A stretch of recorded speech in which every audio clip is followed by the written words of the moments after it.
At 5:36 p.m., due notice having been posted, pursuant to open meeting law, any person may make an audio or video recording of the public meeting or may transmit the meeting through any medium. Attendees are therefore advised that such recordings or transmissions may be made whether perceived or unperceived by those present. Roll call of members present. Ms. Corville?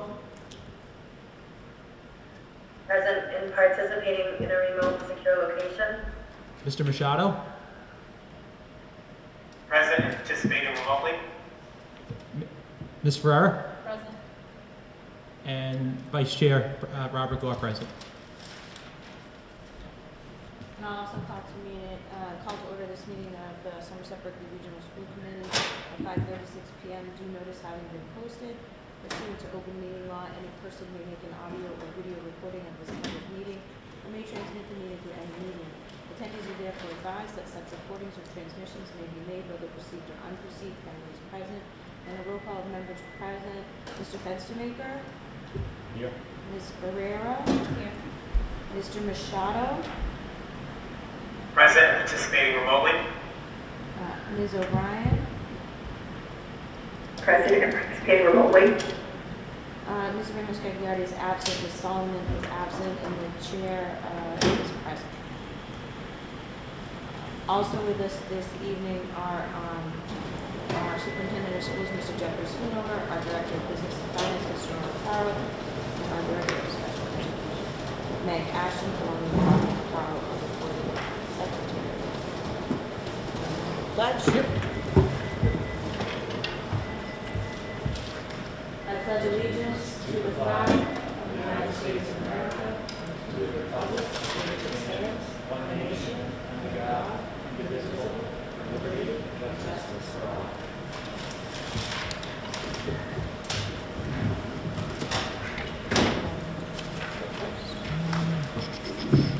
All right.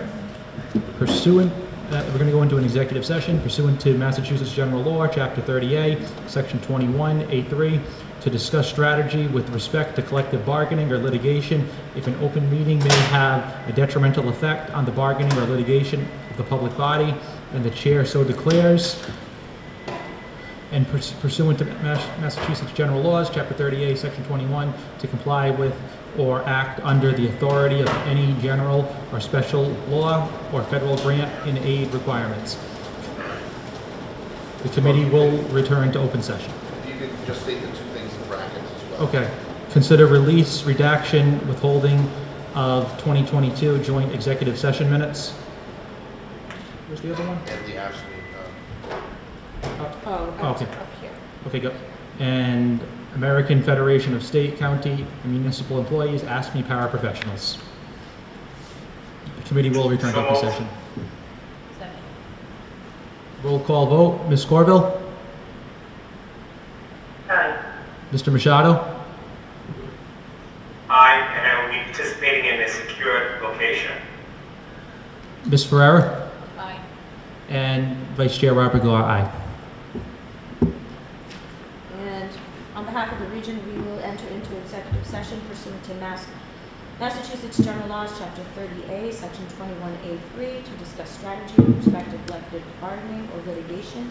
If an open meeting may have a detrimental effect on the bargaining or litigating position of the public body and the chair so declares.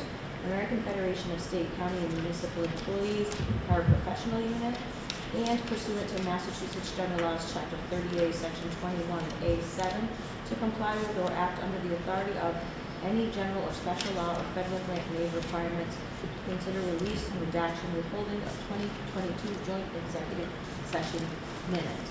And the committee will return to open session. On a roll call vote, Mr. Fenstermaker. Ms. Ferrera.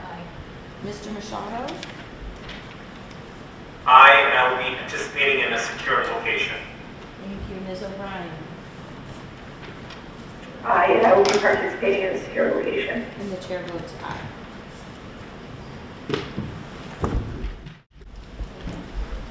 Okay. Madam Chair, I'd like to make a motion to approve the release of the 2022 joint executive sessions minutes as with the redactions that was stated. We have a motion. Is there a second? Second. So we have a motion and a second. We'll do roll call because we have remote participants. On the motion, Mr. Fenstermaker, Aye. Ms. Ferrera, Mr. Machado, Aye. Ms. O'Brien, Aye. Aye. and the chair votes aye. Victor, do you want to do the same? Mr. Vice Chair, I'd like to make a motion to approve the release of the 2022 joint executive session minutes Second. with the redactions. Second. Yeah, I entertain the motion to, on behalf of the Somerset School Committee, to release the, withhold the 2022 executive session minutes with the redactions as follows.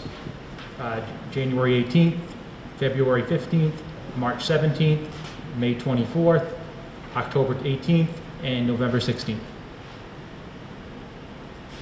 Roll call vote, Mr. Machado? Ms. Corville? Aye. Aye. Ms. Ferrera? Aye. And Vice Chair, aye.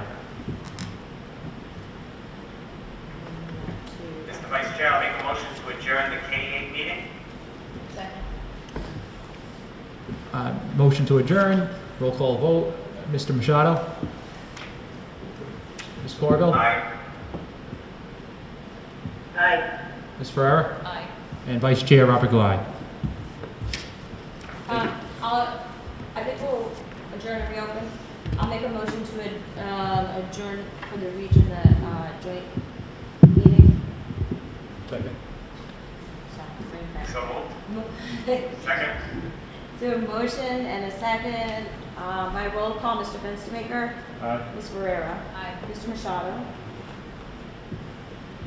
Aye. Ms. O'Brien, Aye. and the chair votes aye. Thanks, everyone. Have a great night.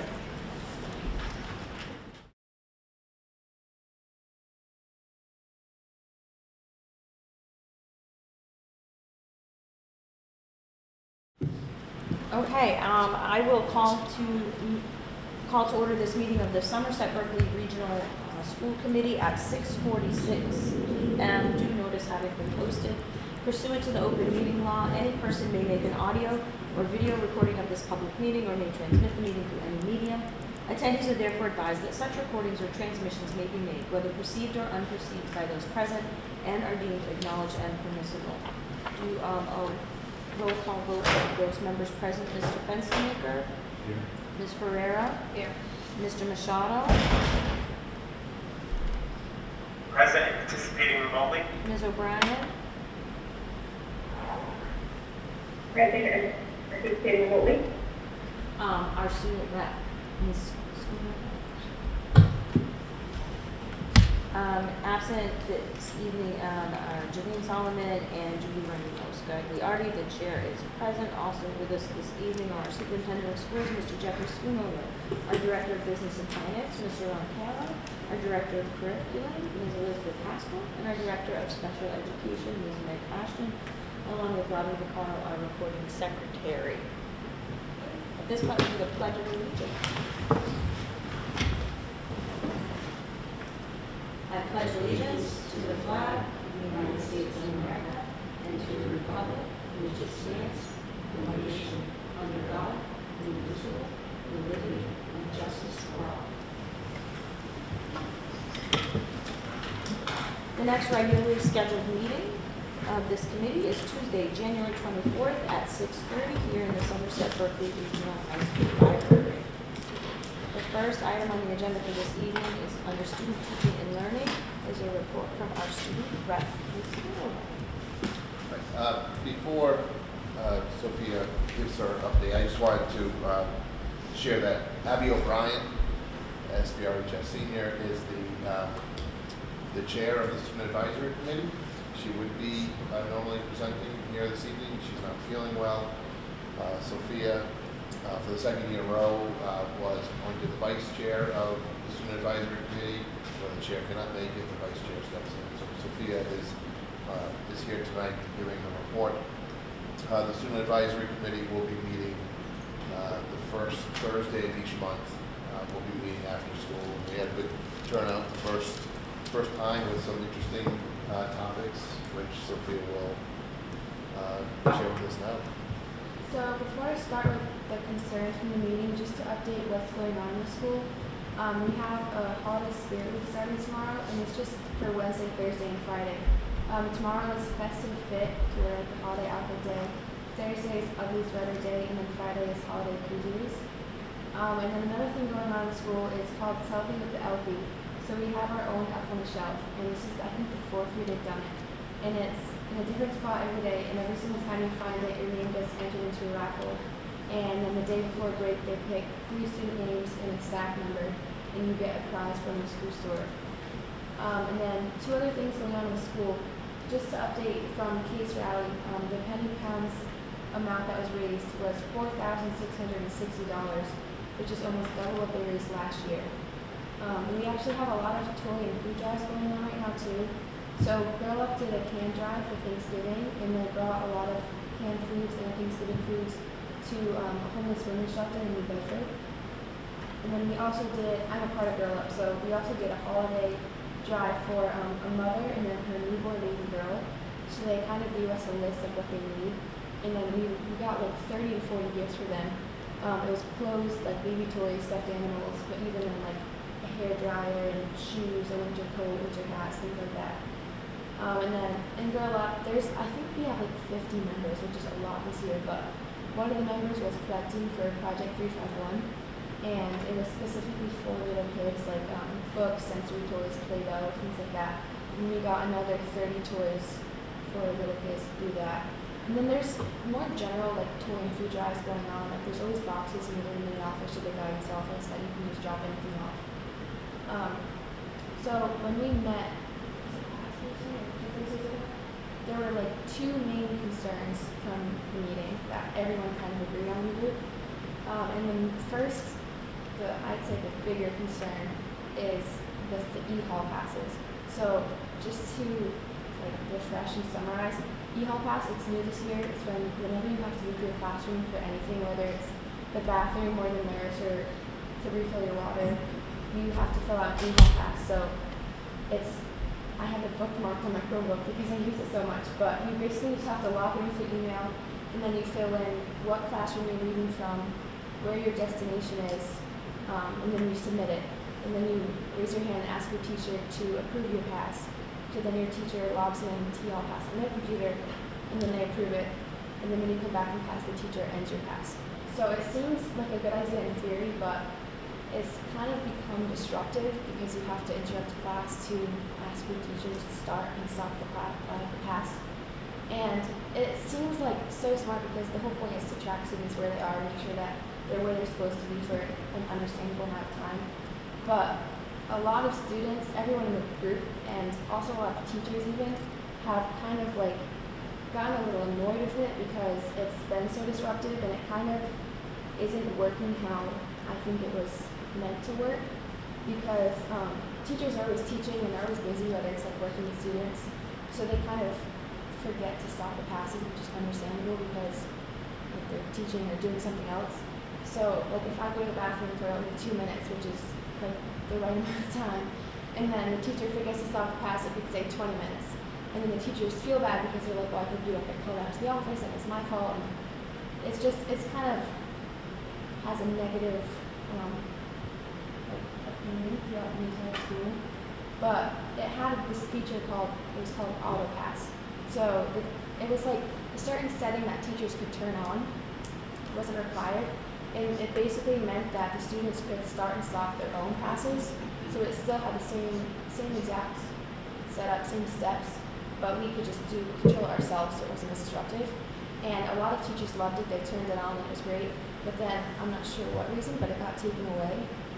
So it's back to how it normally is. And that helped a lot in definitely improvements. So we were kind of talking, and then we asked, like, well, what do you guys think is the best solution? It's obviously very weird for everyone because normally we just say, like, can I go to the bathroom, and they just let you go. So it's definitely a lot to get used to, but I think still using it, the auto pass definitely helped a lot. And I don't know who would, like, decide getting that back, but we all kind of said that would be a big help. And the second concern Can I was, ask a question about Yeah. that, just logistically? So with the auto pass, do you have to, do you have to request it, turn it on and turn it off essentially from your Chromebook?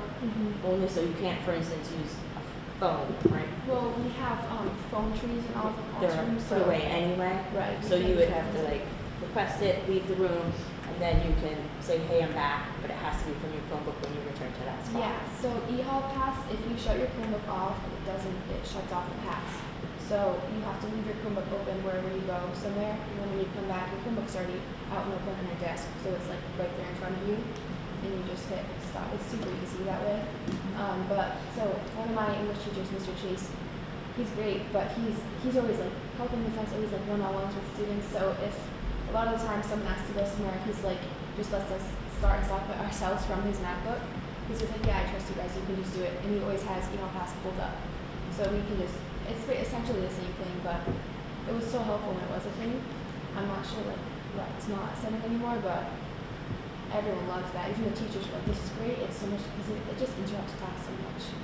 And if you had to take your Chromebook somewhere, say you had to go to guidance and I need help with ambiance or something, right? And you had to take your Chromebook with you, then you wouldn't be Or able a lot of kids have had tech issues with their Chromebooks, where the Chromebook isn't working and they have to fill out a pass to go to the tech department, but they can't.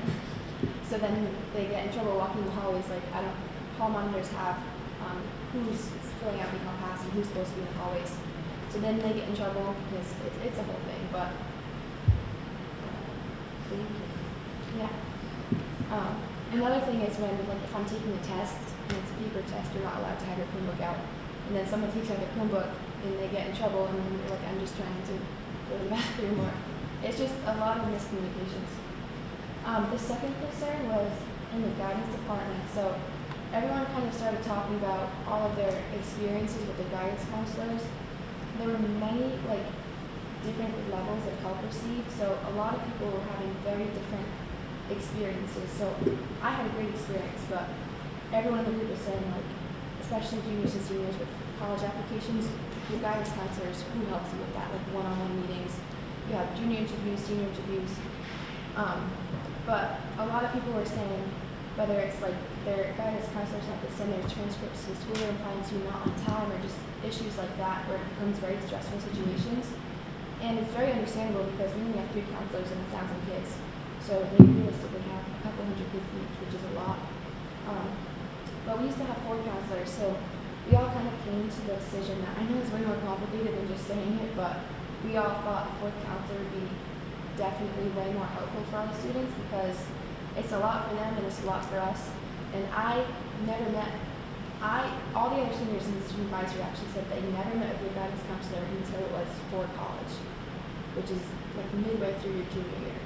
So going through all of your freshman, sophomore year, not knowing your guidance counselor, and the freshmen and sophomores in the group, they were also saying they either didn't even know who your guidance counselor was, or they knew who they were and never met with them. So it's just, I never realized how important it was to be close to your guidance counselor until the school year when it came to college stuff, but it really is important to have that relationship. So we all kind of agreed that a 4th counselor would definitely, if possible, be worth it.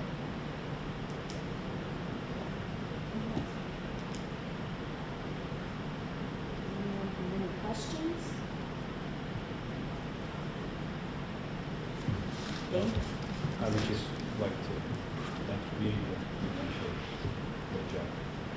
If I could just piggyback on a couple of those things. So first, just for fairness to our guidance counselors, and there was the experiences that the students were describing were very different. But we also have to remember that this year's seniors, their freshman year was interrupted 2/3 of the way through. So if, certainly there would have been meetings scheduled at the end of their freshman year, which may not have happened.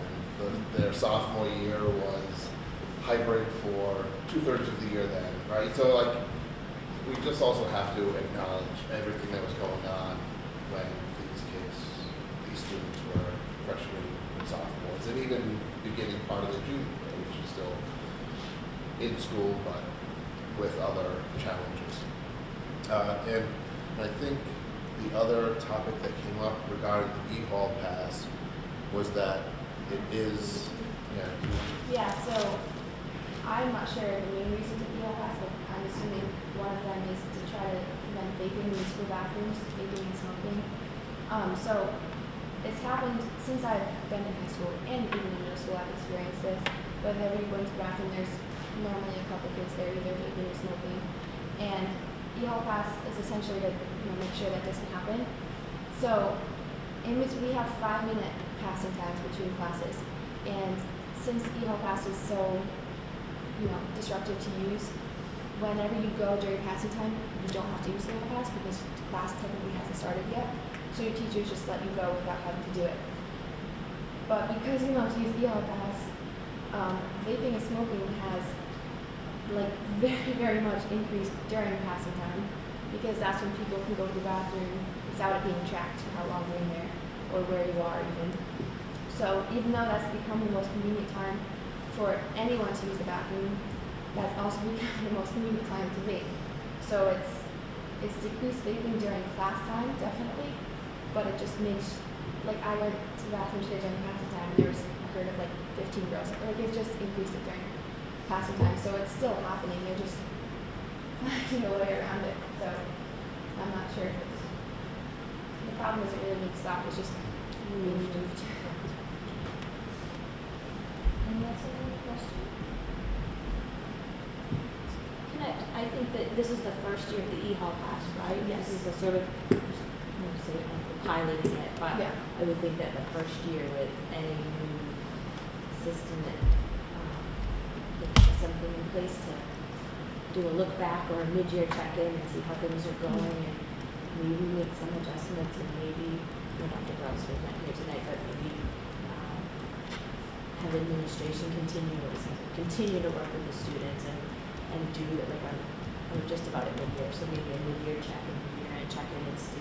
Seems like some adjustments already got made, and maybe that process needs to continue, and then we could hear back as that gets refined, and kind of there's always bumps along the way.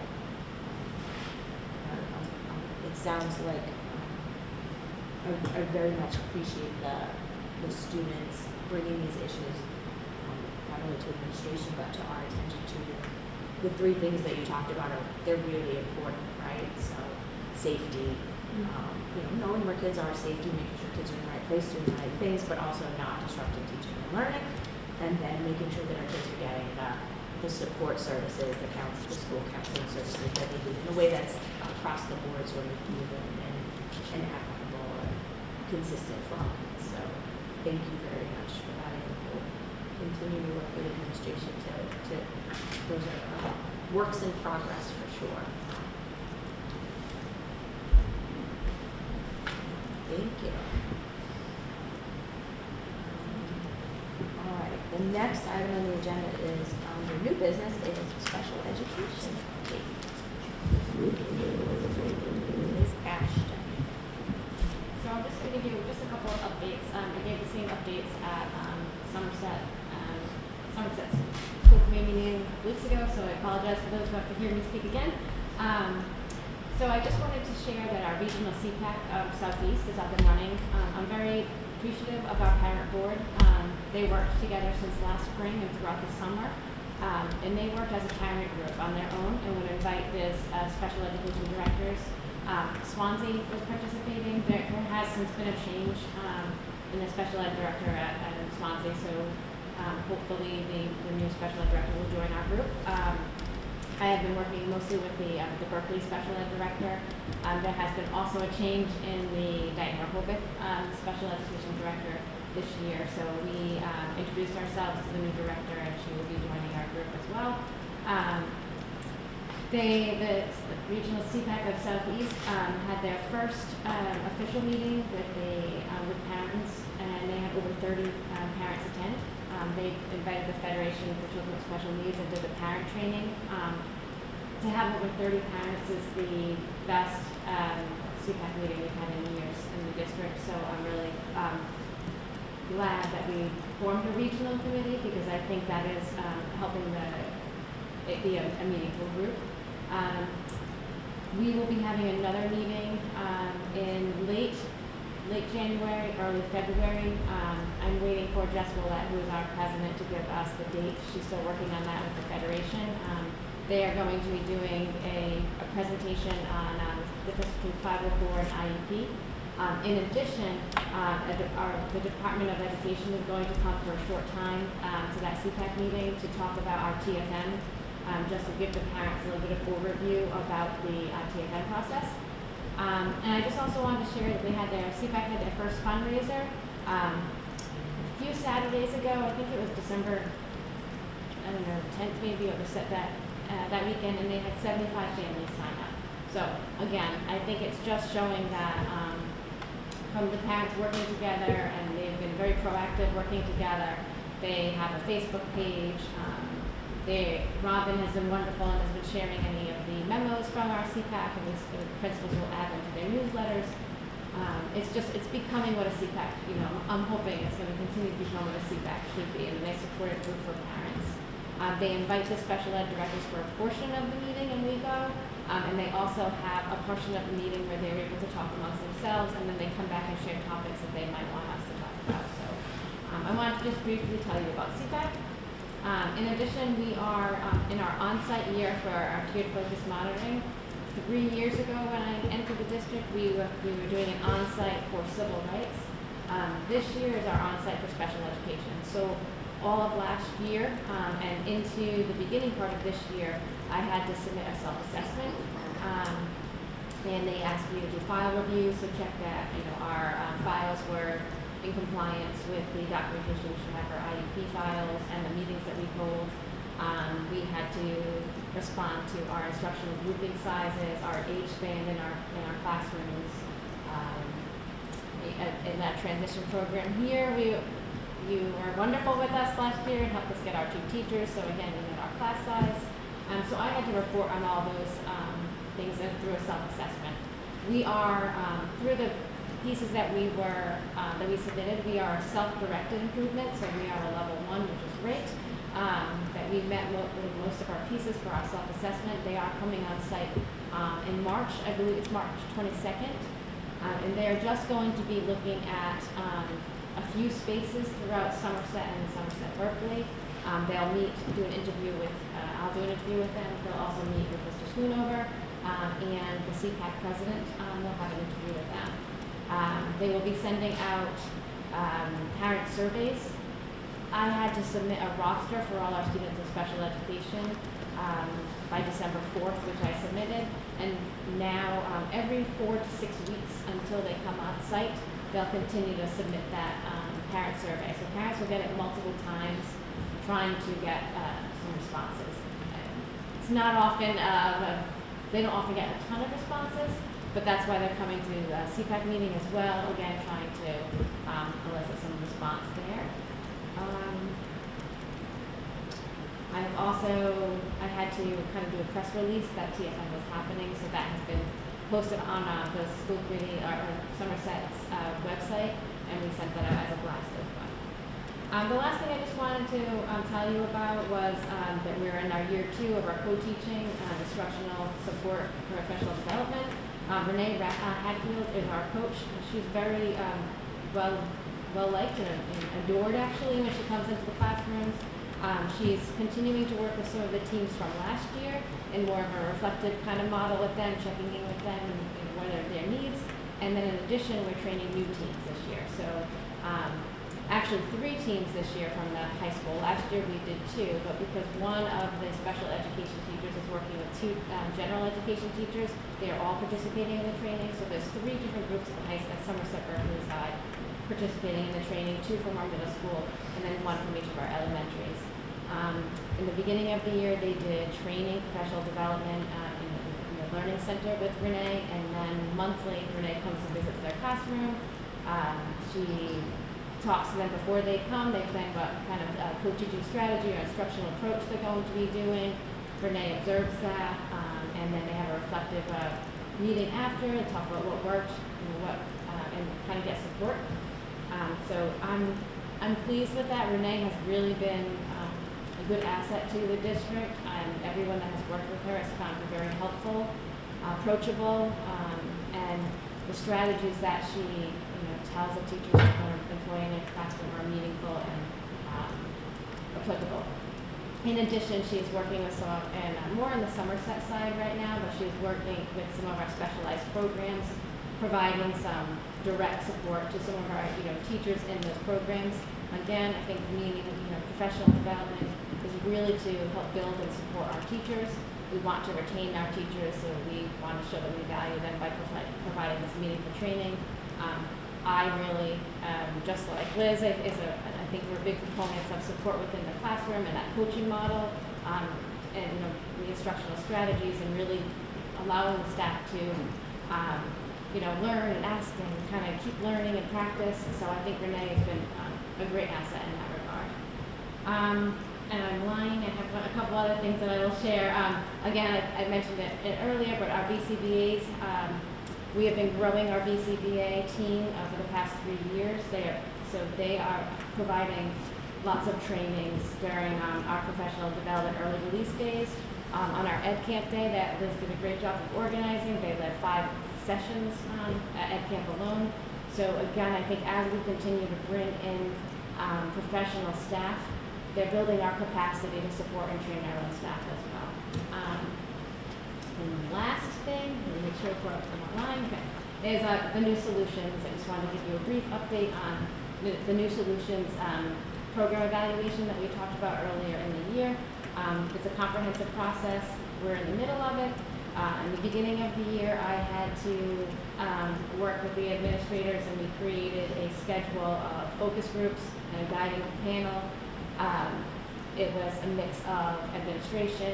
We had focus groups from related service providers. We had instructional CIA leads. We had reading specialists. We had general education teachers, special education teachers, school adjustment counselors. We had different focus groups.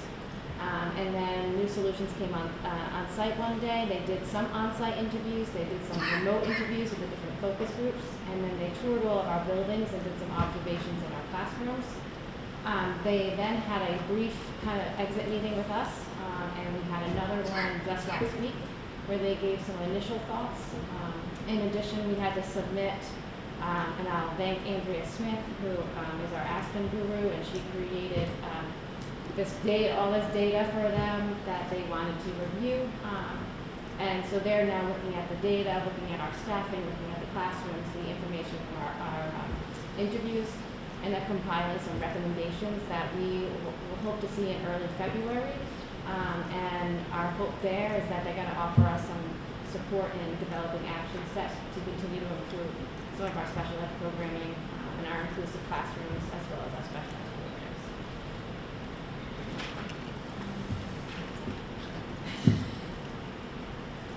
Does anyone have any questions or comments? I know at our K group, there was some staff that was there that she was speaking about lack of development. Melissa and Grayson, for the readings, one of Liz's CIA leaders was there. At the Somerset meeting, the conversation lent itself nicely to Liz's presentation, which she was talking about all the improvements in the classroom and the curriculum supports that they're making as we continue to try to improve our MCAS data and our student success. So it really actually lent nicely, because then it lent into our conversation about special education, and the conversation Liz and I just had today is where we're starting to blur the lines. It's exactly what we want to do, that all educators are supporting all students. You know, walk in the classroom in this workshop model, and the interventionists are working with all students. The paras are working in groups. The special education teachers are working with groups. So we're really just trying to blur the lines and support all students. And I think that's what we're hoping one of the outcomes of this new solution. Their recommendations are going to be that, we look for content specialists to support the students, not necessarily with the name of the educator, special education or general education teacher.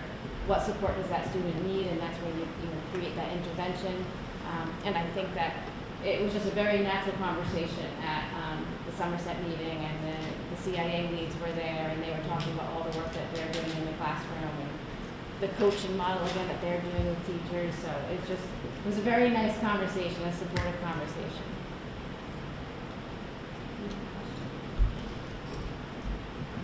I would just commend you on all the things you're doing, but two in particular stand out to me. One is the CPAC, because I think giving, supporting a mechanism for student parents to really advocate for their students, their kids, right? We're all experts on our own kids as parents, but parents of children with special needs in particular, right? They really know their kids the best, and they know what they need. So I think that I'm really happy to hear that that's up and running, because I think that's really vital for them to have that forum and those resources and those supports. So that's fabulous.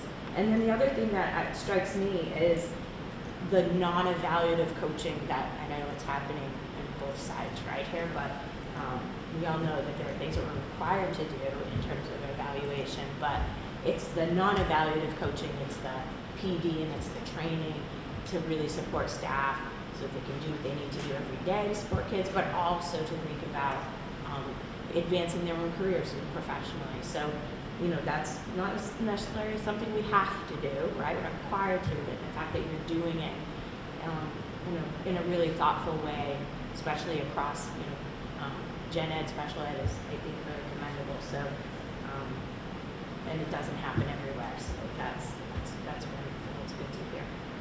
So thank you. Just going to have anything to add? No, I think Meg, I think really addressed all the different things that we have going on. The only thing I was going to say, and it was just not really specifically related to this, but as Meg was talking, I hear her say TFN and BCPs before RBTs. If there is ever, we use the abbreviations, the acronyms all the time. But if there's ever something that we're using an acronym and committee member, if you're not sure what it is, please just ask us to pause and to explain what it is. It's part of our vernacular, but I don't know if it's really part of yours every single day. So if we ever do say something like that, just ask us to explain what it is. Our friends on remote, everyone's good? Okay. Thank you. All right. Oh, I'm sorry. The next item on the agenda under unfinished business, we have marching band and show choir user fees. I'm gonna ask the committee. So we do have a quorum. We do have 5 of us here. We are missing 2 members.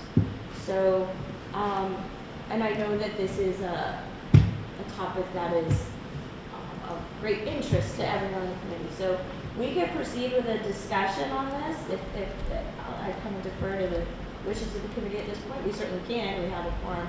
But if there's a desire to push it to the next meeting where we have the full committee, we could entertain that. So I don't think there's any reason why we can't, Mr. Taylor. Pressing. It would really be up to the school committee if you wanted to continue discussion or defer until it's here. I have some data available. It's not 100% complete. I know that there's a lot of stuff that we're looking for. I try to compile as much as I could between planning for the budget season. So we did, just to remind folks, so we did at the last meeting, we did move it to this meeting, we did ask for some additional information from Mr. Tarrant. He has been able to, while he's in the middle of doing all the other budget things, he's been able to compile much of it. I think there's still a few things that are out that aren't quite filled in. So I don't know what the wishes of the committee are. We can discuss it now. We can't, it's not urgent. If you wait another month, if we want to wait till we have all of the information and all of the members here for discussion, it's the wishes of the committee. I think it was to. Madam Chair, this is obviously an item that I requested, but I would prefer to have all the information before we discuss, so I would recommend that we hold off myself as well. That's what I was going to say. I would agree with Victor. I think not just information, but having the entire board in an effort to not have to kind of go back again. It was obviously a passionate subject, so I think it makes sense to probably postpone it again.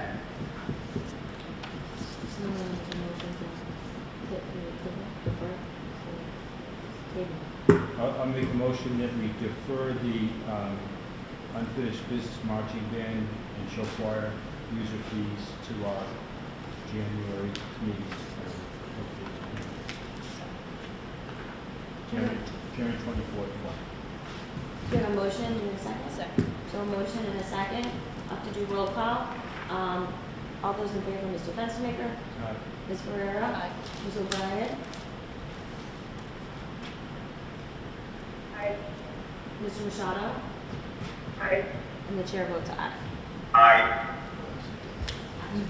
Okay, Oh, Madam Chair, may I just, I also, regarding fees, I have sent an email to all club advisors, just asking for if there are any fees or out-of-pocket expenses that students have to pay in order to participate. The information is still coming in, so I'll have that for the next meeting. So should the agenda item, should we revise it to more broadly describe student, user fees or something like that? Because right now it's just marching band and show choir. Or do you want to stick with that topic and then we can talk more broadly about other fees at another time or under another agenda item? I think the rationale for having it marching band and show choir user fees is because there was it was unclear even to what extent they had been established or what they should be. I think athletic user fees have been established, but there's obviously, there's certainly, I think, an appetite to revisit the entire thing, at least for FY, the next fiscal year.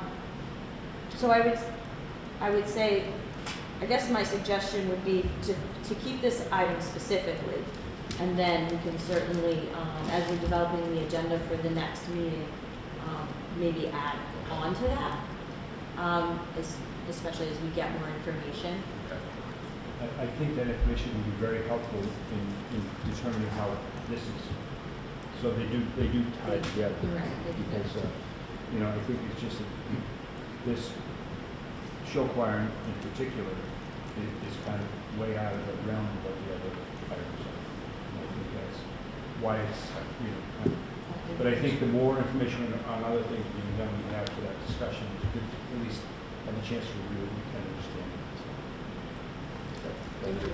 Thank you for doing that. Okay, the next item on the agenda on the budget and financials.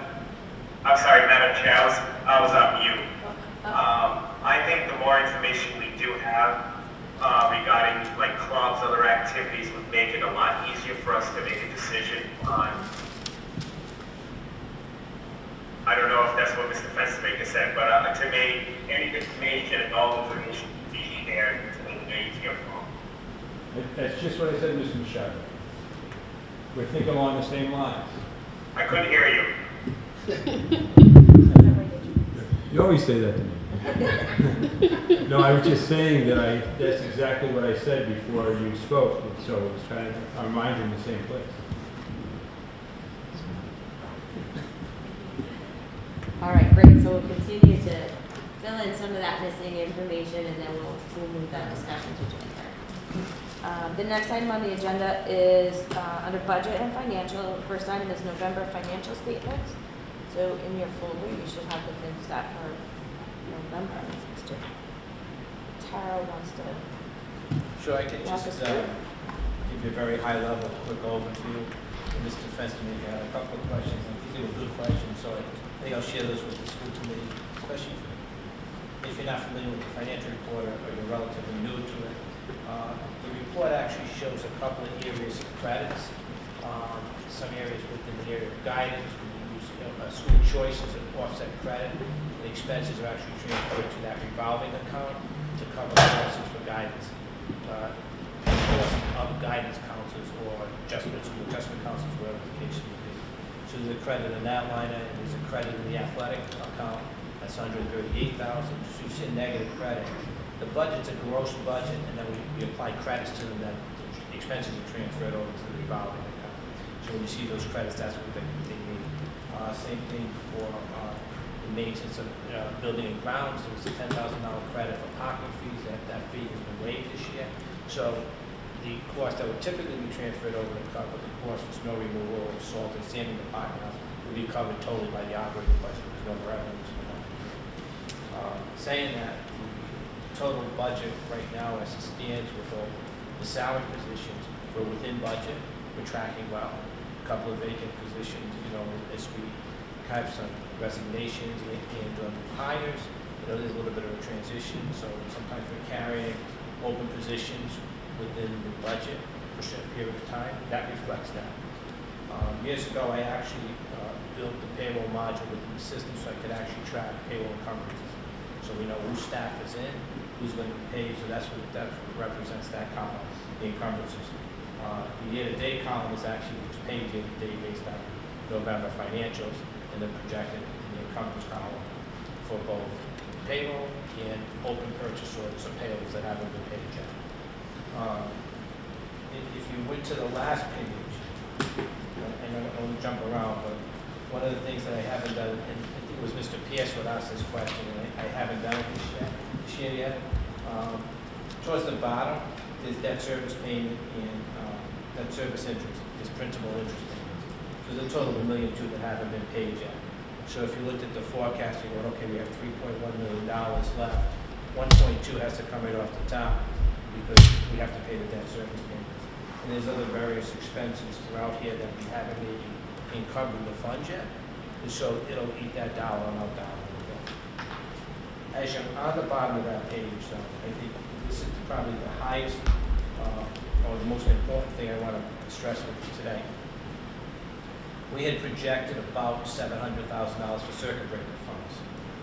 And that circuit breaker funds, based on what we report out to DESI, is based on the number of special education students we have in district. And we received the circuit breaker funds. I projected about $700,000. Right now, as it stands, looks like we probably received about $1 million for that account. So we're about $300,000 as a variance for that particular category, which is out of district special education. So, and we're required to use the circuit breaker funds before anything else. So it comes in, you have to use it the same year. So we'll be using that $1 million. And that's really why this account looks like it has such a positive balance in it. I just want to say that's probably the biggest area that, we do our best with projecting, but, we're not sure what the revenue's going to come in. So, and then the other one is, the last credit that we received is in transportation. It's a regional bonus transportation. I believe we put in about $780,000. And I'll refer you to page 5. We have $185,000 budget for that as an offset credit from regional bonus. I anticipate that dollar amount will be a little bit greater than the 185. So those two categories puts us in a very strong, favorable position by the end of the year. We are looking at some capital improvement stuff. I know one of the things that we spoke about at the capital planning meeting was looking at the drainage. I mean, the drainage has been an ongoing discussion within the district. Mr. Superintendent and I were talking about, okay, we address the fields, which is the baseball field and the softball fields for drainage. And at the same time, we have the middle school project going on. That means I'm taking out 3 fields. So if we're going to do the drainage, we have to coordinate that, and it may put some strain on the baseball program. So I'm a little bit concerned about trying to get that done sooner than later. I know I want to get it done. Because of the season, as you were saying. Because of the taking season, field so, out. and that, I need to get ready now, put specs out, looking at the plans going to be, the drainage going to be, have plans done, and start getting ready. Once the ground softens up at the end of March, beginning of April, they start the project. The fields are going to be out of service. And those are some of the things that we're thinking about. We have them compared to the wall that's on the south side. Which street is that? Cliff and Holland. We looked at that. There's some repairs that have to be done. We were thinking of probably trying to do that all at once in 2 separate projects. They may be related. And we need to spend that by June 30th. I have to do it by June 30th. I think if we put the plans in place and I have the time to put the specs out, go out to bid, evaluate, determine what the best approach is, and get it done once and for all. it may not be drafted. I don't, unless I have some specialists coming out, looking at it and giving some recommendations as far as the training. It could be just key areas within the fields. You're not digging up the whole fields, it could be just strategic areas. I won't know that until we get there. And timing could be tricky overseas. Time is gonna be tricky, absolutely. I just bring that up as I know the buildings are critical to maintaining them. So when we look at funds available, there's things that we're gonna be building. We also have a significant amount of money within our food service program, and we're making certain investments, and we are right now within the kitchen area, making repairs and doing things that we have to do with the food service program. So we're balancing all these funds to make sure we're using them when we need to use them, and rather use federal funds than losing. So there may be a time very soon where I may make a recommendation to transfer some money to the OPEB fund. It's a good, easy transfer. We still have some money set up in the stabilization fund. We still have some money set up in the remaining proceeds from the bond. I kind of want, if I go throughout those field projects, I want to get them done right away. And I'd probably reduce those funds at the same time simultaneously with the operating budget. So overall, we can end the discussion with the financials that we're in good shape. I'm always happy to report that out. As you notice, expect to report that with the other report. And I open it up to the school committee if they have any questions. Anyone have any questions? Mr. Fenton, we could do that. Cover, you said there were a couple of questions you had. There's a question of the fees, the fee lines for. Yeah, so what happens with the fees, and I talked about school choice, they go into the revolving fund. The student fees actually go into the student revolving funds, and then the offset expenses are charged off against those revolving funds. So the money going into those revolving funds is used out of the revolving fund to capture the revenue expenses in those revolving funds. School choice, performing arts, there would have been student parking, that came in and out of that account. Well, I question it because I saw there was one that was specifically for athletic fees. Yes. It's called out in stat, but I didn't see the same thing for the choir and. Yeah, it's lumped together. It's just $1 amount, so it's all performing arts. Okay. I'm sorry. Yeah, so I'm sorry. Let me back up. There's nothing within the fin stats that calls out the revenue coming in as a credit on the fin stats. Okay, that's right. Athletic is treated a little bit different. It's a gross operating expense for athletics with the net credit coming from the revolving account. So if it's $500,000 to run athletics, $138,000 is coming from student fees and gate receipts or ticket receipts that I showed you, all the same thing. So those total dollar amounts is an offset credit on the fin stats. On the performing arts, it's just the operating expenses within the operating budget. Everything that comes that goes into the revolving fund for student fees is expense to the student revolving account as well. So it's treated a little bit different. I thought that was a very good question. Yeah, you would think that you would see the same credit under student performance, the student performing arts section. So it's essentially being paid off out of a different fund? It is. So in here, it would be reducing costs, because the cost of this, some of them might have already been covered by that revolving. Yeah, so the operating budget carries some cost associated with both athletics and performing arts. Right.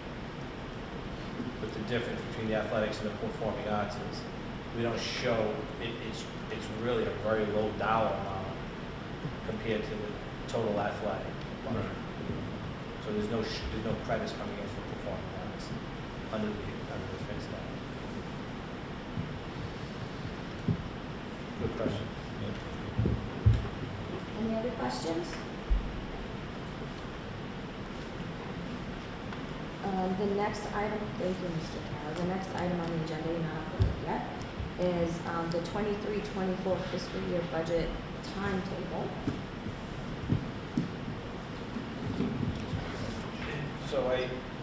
did share this with the chair and the vice chair, but I also put a copy of this in the folder. I think you should have that, we should have access to this. This is pretty consistent with what we did last year, and I think the model worked well. We have set it up in sequence of doing it by I would say categories. We do special ed in transportation, special ed transportation, we do curriculum and technology, and put some polite type subject matters and present those in chunks and give you a little time to digest each one of those. That typically is presented through the budget subcommittee, and that was the plan. So this is the timetable technically for the budget subcommittee, but it's good for the school committee to see where our target's going to be if we want to make sure that we're hitting March 21st as the public hearing, then backing up to March 14th, is where the school committee really should be ready to make approval or recommendation to move forward with the budget. So I kind of moved back those dates and then work backwards to see what the target dates. If those dates are good for the budget subcommittee and the school committee, then I'll solidify that with the rest of the central office team and put it on our calendar to hit the targets. Those dates work for me. I replied with a couple of Yes. the options, but that structure works for me. I was going to respond to the videos I see and everything, so I'm fine with it. My only question is, I do have some meetings that are after some of those meetings. I'm just wondering time-wise, what we're thinking, how long. I think the budget subcommittee for me, I don't want to speak for them, but they were very kind to kind of keep it as a 2-hour window.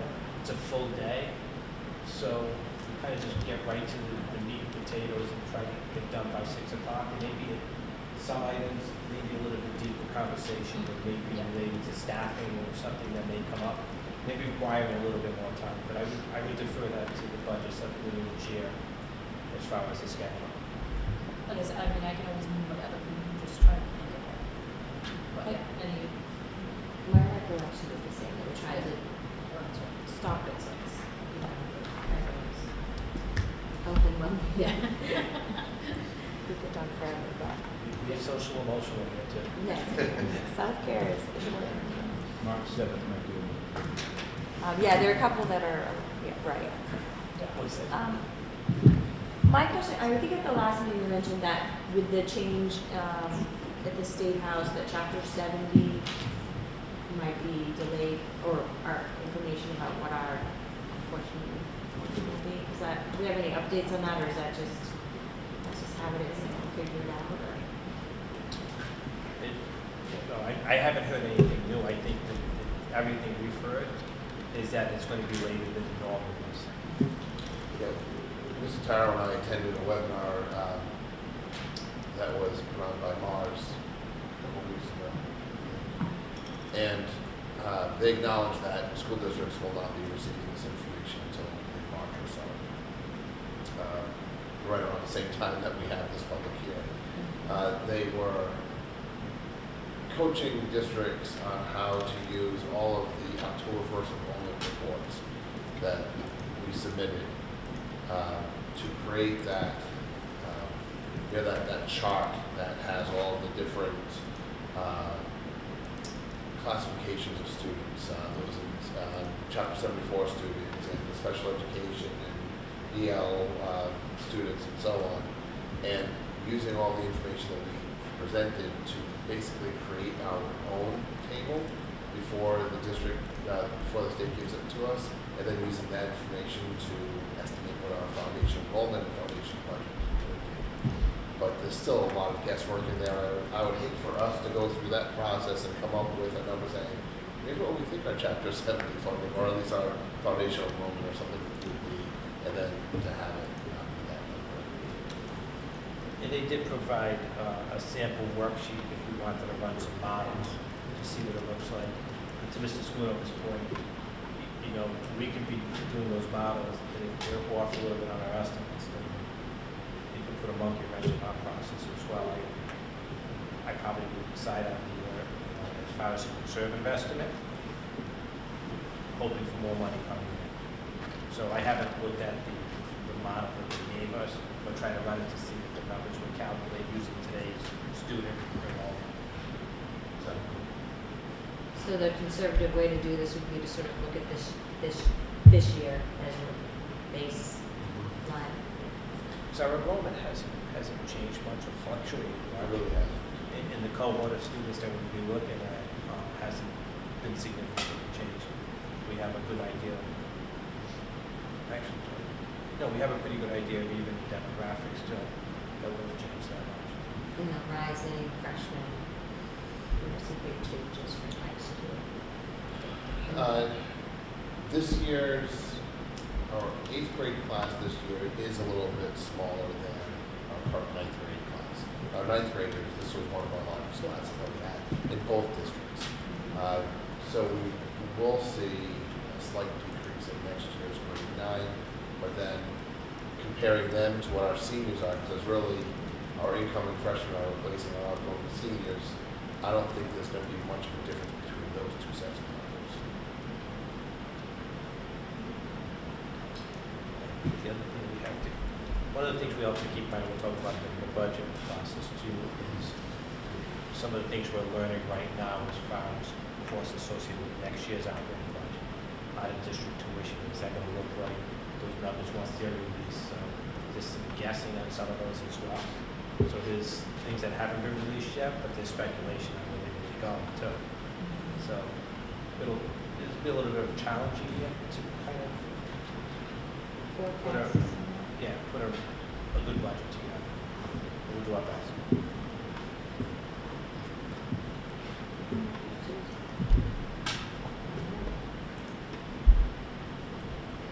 The next item on the agenda is the 21-22 end-of-year surplus refund to member communities. Just to remind folks, Mr. Tyler Flynn, but for 21-22, the district realized a surplus. We have guidance from DESI, right? Yes. You want to talk about that in terms of how their recommendation? Sure.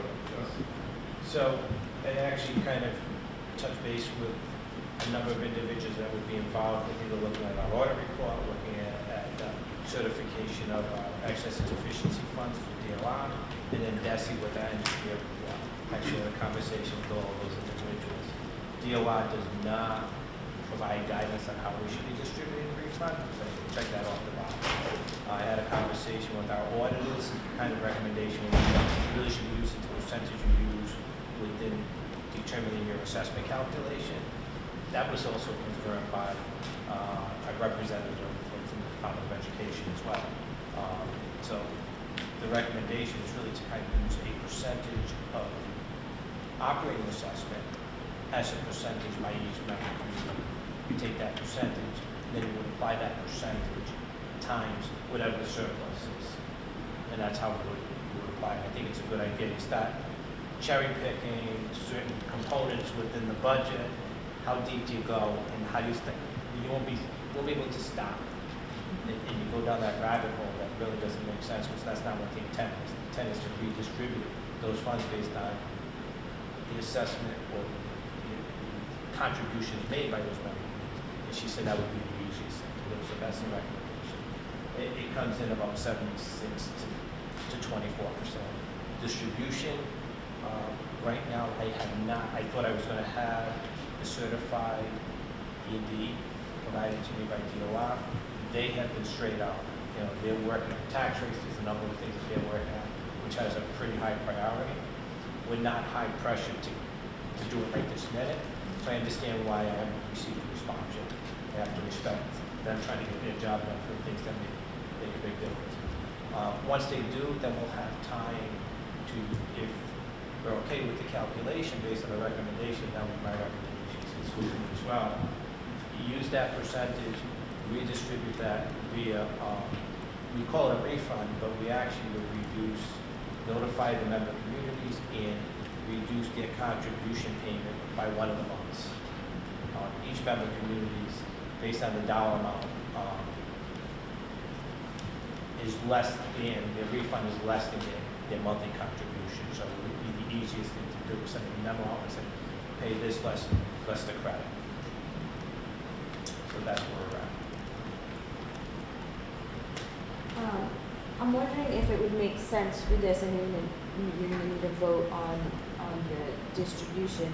But I also know, I don't know if everybody's had a chance to digest this. Would it be wise to, at our first budget subcommittee meeting, and we're going to go in early January, for the budget subcommittee to just review that recommendation, and then make a recommendation to the whole committee that could be voted on at January 24th, or do you need it before that? No, it's not time sensitive, and I'd rather have DOR certify the ED so that the calculation is one and done, and we can check that off.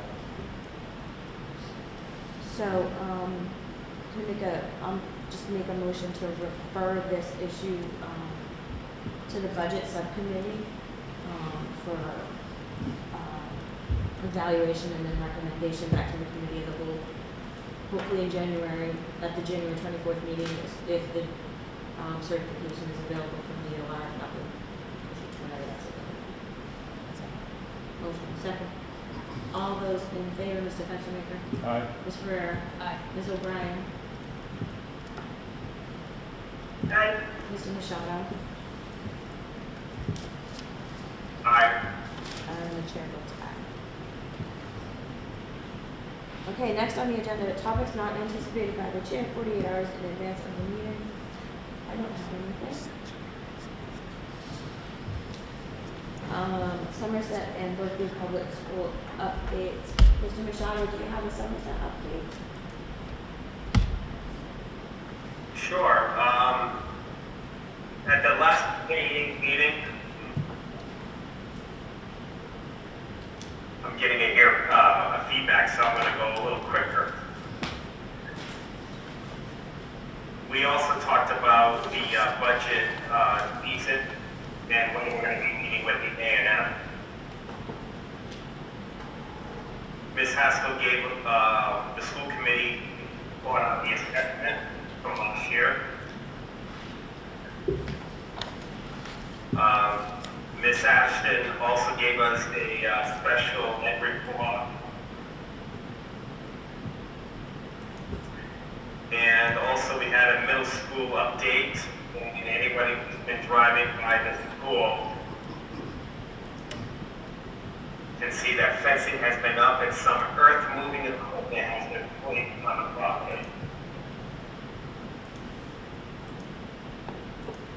I think that's everything, and I will defer to Ms. Ferrara if I missed anything. Yeah, the only other thing that we talked about was our student rep did a survey of the middle school kids, asking about lunches, what they liked the best, what they didn't like. So we got a little update on that, and also some information on bus usage for kids. Mrs. Sullivan is not here, so I don't really have a Berkeley update. The only thing I know, I saw this on Facebook, so it must be true, is that the Berkeley Community School, I know, received and has up and running their book vending machine, which was from the Somerset Berkeley Educational Foundation. It was funded by that. I didn't see pictures of that in San Francisco, and it looked like the kids were very excited. So I think that's really cool. You can get a book and a bag of chips, which is fabulous. So thank you to the SB Educational Foundation for supporting. I know they support a lot of wonderful projects, but that's just one that I know is up and running recently. So,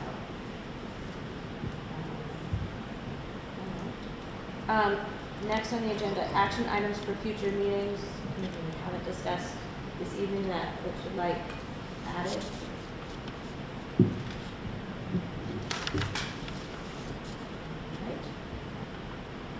I think the next item was one South Coast Chamber School Financing Forum. Ms. Reynolds-Gagley already was sort of our contact for that, so in her absence, we can defer that item. We can get an update from her at the next meeting, since it's already occurred. You can check in with her for an update. Okay, let's see. Next on the agenda is the consent agenda. And if folks have an opportunity to scan through there, if there are any items that anybody would like removed to discuss individually, or can we proceed with the entire slate? I have one question, I'm not sure. Who is MDL? Does anyone know that? Well, I looked it up online, it just said MDL, didn't stand for anything. Oh, okay. All right, just curious. Thank you. Wherever they are, they're generous. Yeah. Okay, if there's nothing to pull out separately, then I will entertain a motion to adopt the consent agenda as follows. Donations for the Marching Band Hawaii trip, MBL Land Development and Permitting Corporation, $2,000. Riverside Art, $100. St. Anne's Credit Union, $100. Robert Perry, $100. The Red School Inc., $200. Anthony F. Cordero Insurance Agency, $100. Fisher Bus, $500. Thomas G. Lanible, $250.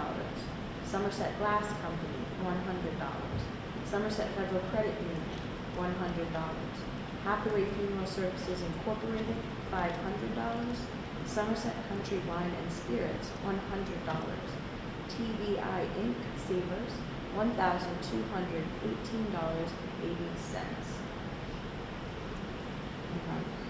Motion to approve. Motion in a second. All those in favor? By roll call, I'd ask Mr. Fenstermaker. Aye. Ms. Burner. Aye. Ms. O'Brien. Aye. And Mr. Machado. Aye. And the chair votes aye. The other item is the approval of minutes of prior meetings, the open session of November 16th, 2022. Motion is second. Second. I should have done this. That was part of the consent agenda. Yeah. I messed that up. Okay. But we'll just say, we'll go around. Mr. Fenstermaker? Aye. Ms. Ferrera? Ms. O'Brien? Aye. Ms. Machado? Aye. And the chair votes aye. I apologize. Okay, next on the agenda, we have public input. Any public input? Madam Chair, can I just mention one thing? Certainly, Mr. Machado. I'm gonna lower my volume so I don't hear feedback. In 2006, it was one of my very first school committee meetings, and Mr. Fenstermaker was there as well. And this 75-year-old lady came in to the meeting, and I've never seen this small statured woman with so much power and devotion to our school system's music department. And before you know it, after she left that meeting, we had already approved new band uniform for the marching band. And it's kind of fitting that we just talked about the marching band going to Hawaii and those donations. One of the strongest advocates for that was Alice Aruda. And unfortunately, we lost her a couple of weeks ago. And she was a big advocate for our music department, especially our high school. So I just wanted to also acknowledge, as I did in K-8, our deepest sympathies to the family from our school committee, the region, for all the work that she's done, not only for our district, but for the town as a whole for the music program. Thank you, Mr. Machado. Thank you.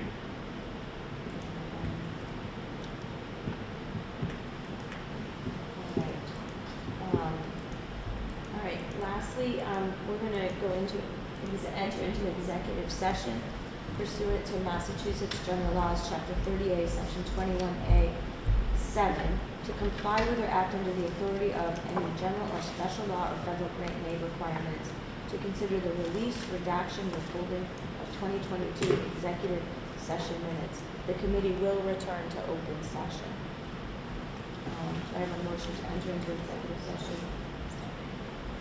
So moved. So moved and a second. All those in favor, Mr. Fenstermaker. Aye. Ms. Ferrera. Aye. Ms. O'Brien. Aye. Mr. Machado. And the chair votes aye. Aye. It's a brutal delay. It is. We agree.